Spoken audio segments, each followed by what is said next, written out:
quédense ustedes tranquilos que vamos a volver sanos y salvos. Mi nombre es Mailén, yo soy de Bahía Blanca.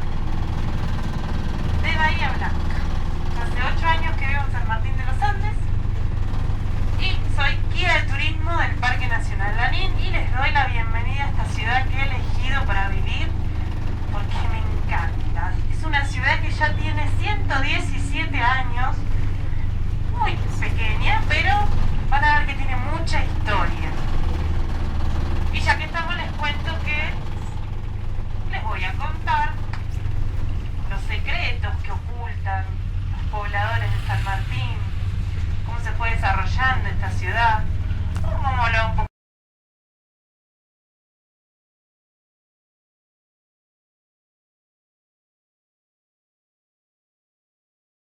de la influencia que ha tenido este pueblo con Chile, porque los chilenos han venido a este valle a vivir y han traído sus costumbres, su cultura y su arte.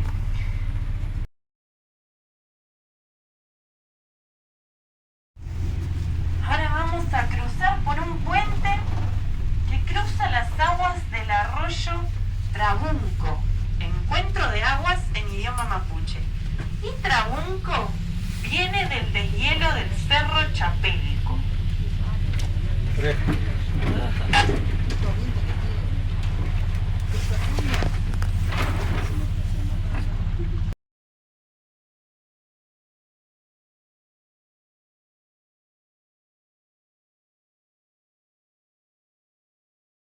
Llena de gente en verano chapoteando los lagos de 20 grados centígrados de temperatura.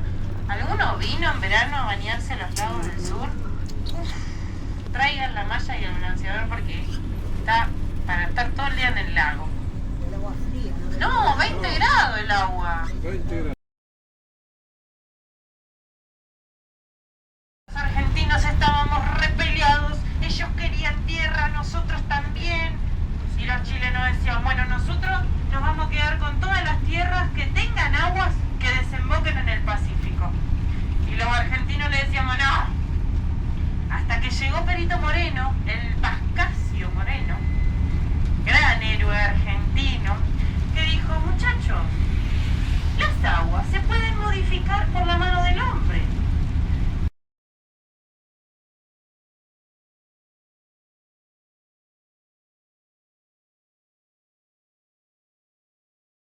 Que de los castillos a la derecha hay una calle que se llama El Orden. Si la continúan 2 cuadras, Sí, hay una manzana. sí. ¿Saben qué torres son esas? Municipalidad y la iglesia. Exacto, la municipalidad, una torre romántica, y la de la iglesia La Blanca de Araujo. Y adelante de la municipalidad hay una construcción violeta. Sí. ¿Qué era ahí?